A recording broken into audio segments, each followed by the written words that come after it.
to my channel. Well, you've probably seen these before, but I'm just breaking out some of my knives that I had before I was super into collecting. I mean, these are just knives that I had acquired over the years. And we'll start off with, this one was the one, it's not the original sheath for it, I just put it in there. This is a little K-bar Skinner type of knife, that I was allowed to use when we go hunting. It has these little finger grooves. It still to this day fits my hand fairly well. If somebody had larger hands, they might, uh, not. Now, the tip has got some issues with it, but see if this thing will zoom in. Yeah, it will. What do you know?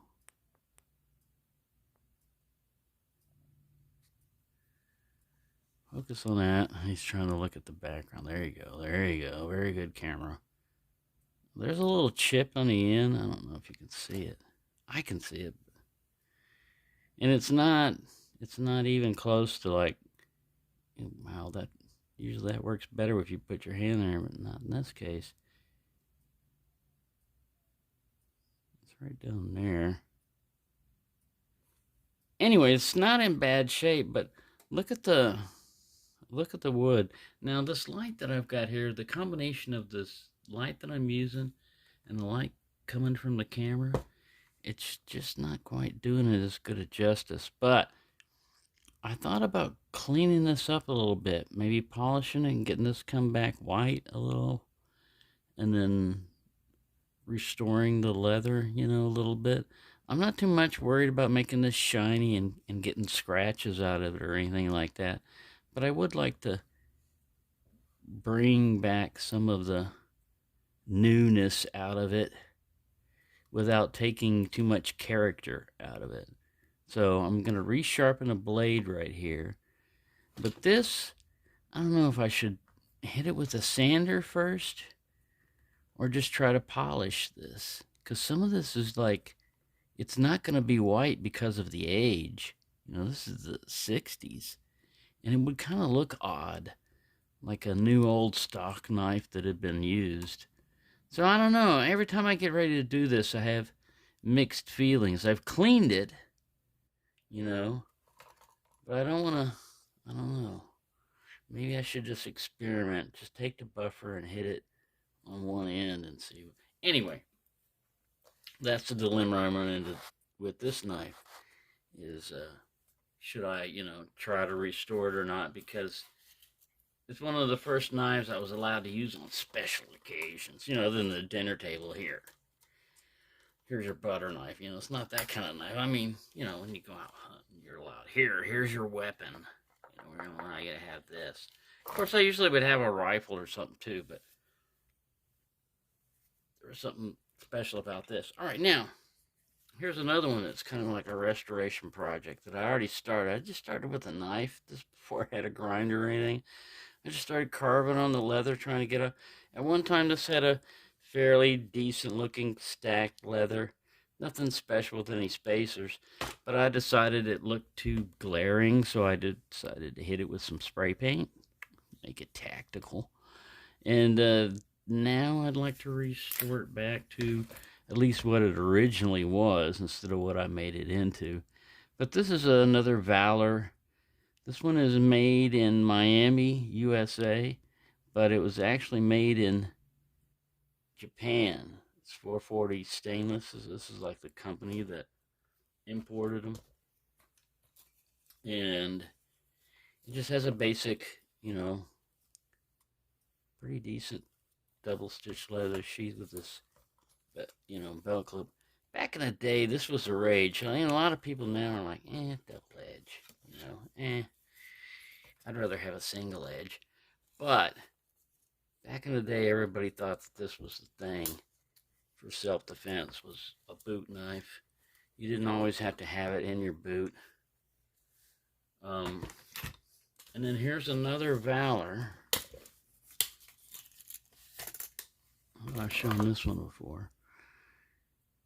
It's a pretty sturdy and pretty decent little knife. It's high stainless, Japan. It's got a little model number down there. Let's see if we can get it to zoom for us. See, it says high stainless J-424. That may either be the steel. I don't know. Anyways, it's got Japan on this side.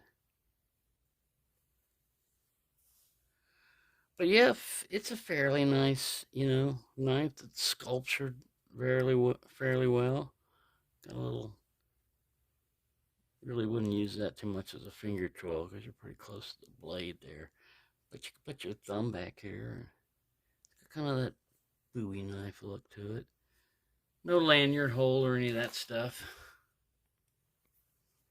All right, so when people start talking about modern traditionals, a lot of people start thinking, oh, you're changing from an old lockback style, or you're changing from an old style of knife to something, that's using modern materials. Well, this was kind of the modern traditional back in the day. It's a Gerber, I think it's 400.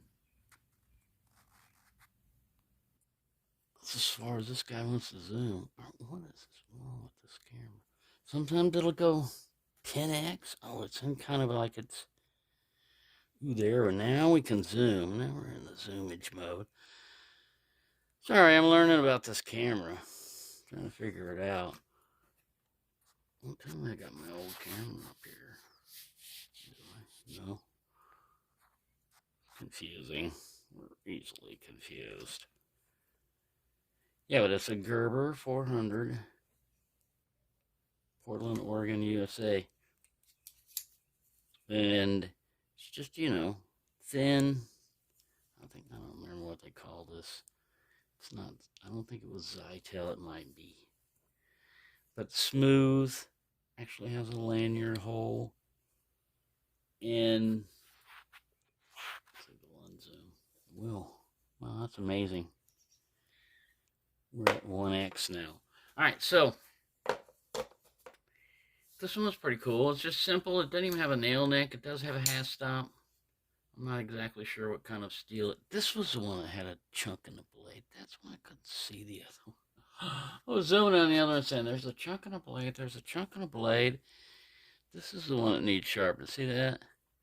Probably try to open a can or something with it. I tell you, that wasn't really nice with my knives. Fairly dull. I can fix this pretty quick now. But back then, it's kind of pathetic. You carry around a knife that dull and you think you've got, first time you go to use it, it doesn't cut what you want or you have to fight with it. I wouldn't put up with this now, as far as like sharpness.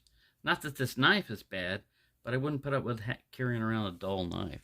All right, now this collector series one, this box is like a little cigar box that carries, it had the clasp knife in it, but I took the foam out for the clasp knife.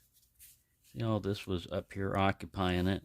And now it makes a good little cigar box for what I'm calling this box is like medium-sized lockbacks. All right, so a folding hunter's too big. It's got to go this way. If it'll fit in going this way, lengthwise, then it can fit in here. And I only do this just to keep these guys organized. If anybody ever says, what's your medium lockbox? I can go in there and pull out every one of these guys as like a medium lockback. Cowfish. Mazarine. Now, if somebody says, show us all your knives from around the world, uh-oh, you're going to have to start digging around, like that last one of those tags back there that I didn't get in on because I got confused. Just like a little while ago, I was looking at photographs from a few days ago, like March 28th or something like that. And in one of my pictures, there was a box here of an old-timer sharp finger. Like a box, and it showed the sharp finger on the outside, and I went, did I get an old-timer? I know I got a roach belly, but did I get a sharp finger? I don't remember. And so I started tearing through everything, and I said, okay, just find the box. You know what the box looks like? It was only a few days ago. It's actually after you moved everything over here. It should be either right here or around here. You should be able to find it. It should be, nearby, not buried anywhere. So what do? I go in the closet and I'm looking through all my boxes of knives. I still keep my old boxes of knives and stuff. And I'm looking for that box and looking for that box, and I can't find it. I'm going, man, I'm going insane, man. Here's photographic evidence that something was here, and I can't find it. And what it was, it wasn't a box of a sharp finger knife. It was a box of playing cards that had the picture of the sharp finger on the outside. Finally, I had snaps on my head. I'm like, that's what it was, you idiot. You're looking for a knife that's not even there. Anyway, Sharpfinger has come out with a newer version with like a 7.5-inch blade. I guess they had a little smaller one and everything else like that. But I was trying to even look back in my videos, see if I reviewed one. That's when you got too many knives, when you don't know how many you have, or you think you've got ones, and sacrilege to say you've got too many knives. So anyway, there you go. I was going to do one on collector boxes, in tins and stuff like that. But here's the one about the Bowie knife story, so we can see that again if you want to pause that. It's a little abbreviated one, but these little tins are pretty cool. I don't have a whole lot of them. But yeah, I was going to do one on Rough Rider boxes like Tobias had done a little while back, because they do make some very colorful and interesting ones, But, man, it's a pain. Digging through all those boxes and then sorting them out and then trying to figure out what you're going to say and try to keep it down within a tolerable level of a recording. Because, to me, usually I don't have a problem talking. I have a problem not talking. So, there you go. Just thought I'd show you those. This is a potential project. This one, I should experiment with this one because it's already screwed up a little bit. I got nothing to lose. And then the sentimental one, I can decide, do you really want to try that? Are you erasing memories? That's your blood, sweat, and tears. I don't remember crying a whole lot. I remember crying that we wouldn't go hunting. But, because Dad would say, next weekend we're going to go hunting. I'm like, all right. All week you're like hyped. You're ready to go hunting. You don't care what it is, what you're hunting. You're just going to know that you're going to go out and be primitive and camp. You don't have any electricity and all that other stuff. Well, they finally put electricity in the cabin, but at first we just had lanterns, propane kitchen, tank hooked up to a regular kitchen stove, but one of those old gas porcelain stoves. Stuff like that was exciting when I was a kid. It's still exciting now, but I gotta go camping anytime I want it, I guess, but I don't do it anymore. No camping. It's kind of like hobo life, living primitive. No thanks. I've lived with, camping is just a glamorous way of saying living like a hobo. All right, so there you go. Stop talking. Thank you for watching, and have a nice day.